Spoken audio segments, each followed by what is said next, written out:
La télé libre toujours dans les sous-sols. On a changé de sous-sol, c'est encore plus mystérieux. Et on a rendez-vous avec Hervé Masquelier pour son théâtre. Hervé! Oui! Masquelier! Oui! Viens ici! Ah! C'est formidable. On ne s'imagine pas les progrès de la technique et l'évolution de la télé libre. Il faut reconnaître une chose, le studio est plus grand. Hein. Le studio est plus grand. Ah hein. oui, beaucoup plus. Viens par ici, viens par ici. C'est le succès. Tu nous parles de quoi aujourd'hui? Ah, je voulais vous parler d'une très belle pièce et qui est d'autant plus belle qu'elle est, à mon avis, totalement inscrite dans l'actualité. En tout cas, ce qu'on pourrait ressentir de l'actualité.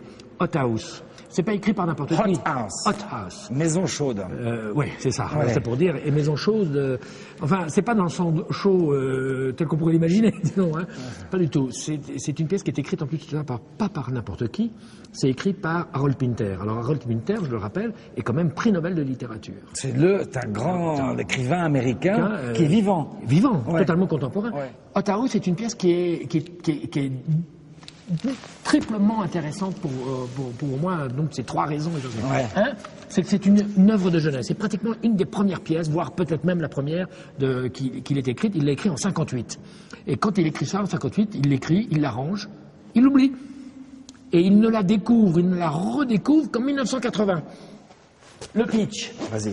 Dans une maison dont on ne sait pas très bien s'il s'agit d'une maison de vieux, une caserne, une prison, un lieu clos dans lequel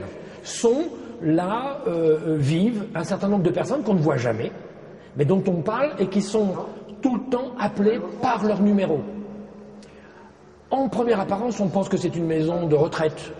Et le directeur parle du numéro 6780, 7200 et demande qu'est-ce qu'il devient, est-ce qu'il va bien. Au départ, ça paraît très simple. Et en fait, on se retrouve face à une histoire qui se complique énormément quand on s'aperçoit que la veille, il y a un des pensionnaires de cette maison meurt.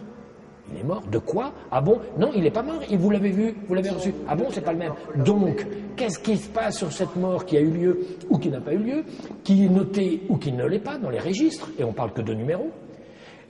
On s'aperçoit consécutivement que, tout d'un coup, une des infirmières ou des personnes soignantes ou gardiennes, on ne sait jamais très bien. C'est aussi une pièce qui parle du non-dit, ou de ce qui n'est pas dit, ou de ce qui devrait être dit. C'est aussi ça, cette impression-là. Est tombée enceinte. Mais par qui, mon Dieu? Puisque le personnel ne doit pas avoir de rapport ni avec les pensionnaires, ni avec les personnels, ni avec les personnels dirigeants. Qui l'a mis enceinte? C'est certainement pas les personnes dans le cru, ils n'ont pas le droit non plus de se côtoyer, de se parler. Et puis, on est à la veille de Noël, et comme on a affaire à des personnages qui sont à la fois schizophréniques, névrosés, paranoïaques, complètement démentiels et décalés, il y a aussi une folie autour de la dinde de Noël qui a disparu. Alors c'est aussi une pièce comique, c'est une pièce drôle, c'est une pièce remplie de vie, d'étrangeté, etc. Mais ça parle de quoi finalement? Ça parle de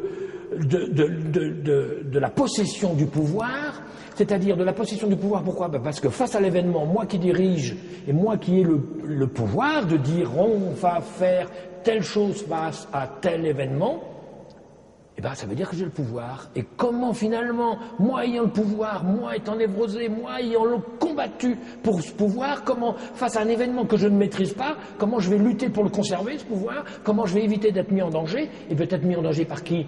Par quelqu'un qui, en dessous de moi, va vouloir aussi prendre ma place, qui va lui-même manipuler, qui va utiliser les mêmes phénomènes de névrose, de paranoïa, de schizophrénie, de masochisme, que sais-je, tout ce qui nous conduit à devenir au pouvoir et qu'on ne maîtrise plus rien. Donc c'est une pièce qui est complètement contemporaine.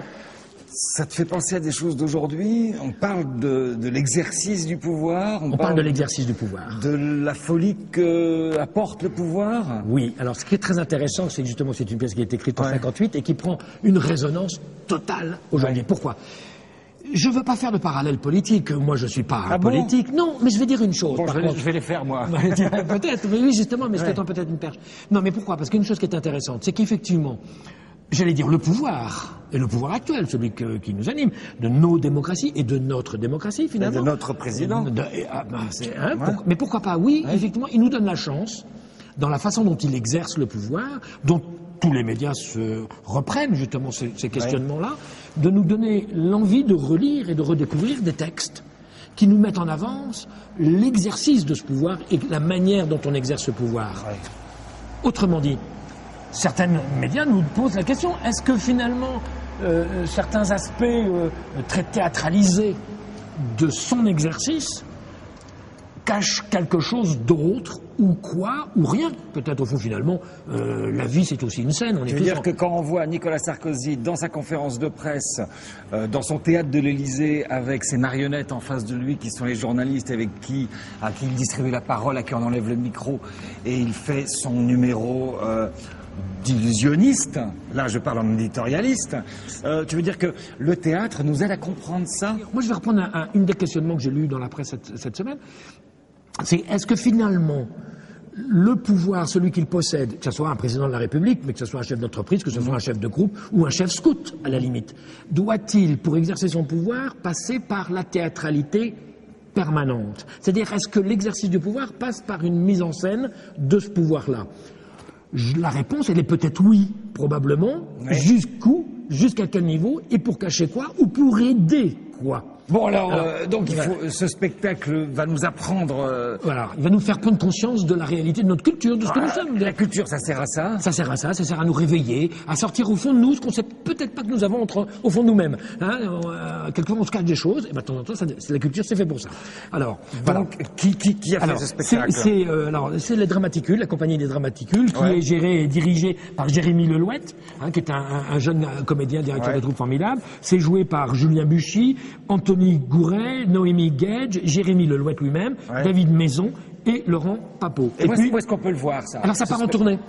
Ça part dans toute la France? Ça part en tournée dans toute la France. Et t'as les villes? Alors j'ai les villes, j'ai fait sortir un autre petit papier, j'ai les villes, et alors je vais dire une chose, ça sera le 15 janvier, c'est pas très loin, et c'est très vite, donc effectivement, allez-y voir, c'est aux ATP à Poitiers. Poitiers, allez voir ce spectacle, vraiment je vous le conseille. Le 18 janvier, ça sera à Jean-Villard à Arcueil, le 19 à Franconville, le 25 janvier à Rambouillet, le 31 janvier à Digne-les-Bains, le 8 et 9 Salut, on va le marquer sur l'écran. Eh bien écoute, à bientôt, mais regardez cette liste, c'est formidable.